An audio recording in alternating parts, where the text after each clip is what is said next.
So ayun, 40 days video mga lods. Magte-testing naman tayo ng 71cc 2-stroke engine. Order naman to sa atin from Oriental Mindoro. Yan, may serial number siya. Then 2-stroke, black color. Tapos lalagyan natin ng gas. Ang sukat naman ito 40 ml 2T21 liter na gas, unleaded. So yan, gas yan na, gas yung nakalagay dyan. So ito, lagyan na natin ng konti lang para for testing lang naman to. Para pagdating kay buyer, yun, good working naman kasi brand new naman to niya nabili. So ito na, lagyan na natin ng gas.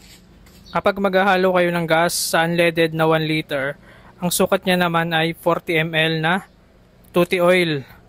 Pag bumili naman kayo nitong makina na 2-stroke, may kasama naman siyang sukatan ng 2T oil, kaya hindi na kayo mahirapang magsukat-sukat. So yun din ang ginagamit ko, 40 ml na 2T, then 1 liter na gas. Kulay green nga pala yung 91 octane, yun ang ginagamit ko. Tapos dito sa part na to, binaba ko muna yung minor niya kasi baka pag andar mataas agad. So yan, pinihit ko pabukas para bumaba siya. Then sa kanila tayo mag-a-adjust ng minor kapag umaandar na. So medyo nahirapan ako sa part na to. Binaliktad ko pa yung screwdriver ko para masyadong kasi hindi siya mapihit. So ito na mga lods, testing na tayo for today's video. Nagpump ako ng 5 times. Then after 5 times na pump, chinok ko, then saka hila. Okay, moment of truth na mga lods.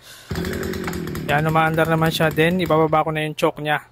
So yan, pag namatay, hilahin lang ulit para umandar. Okay, ito hihilahin ko ulit ng panibago. Ayan, all goods naman mga lods, sumaandar naman. Okay, pahintay na lang boss, from Oriental Mindoro yung order na to. So ayan, okay naman. Then patay na natin para mapack and for ship out na rin to. So yun lang mga lods, and thank you.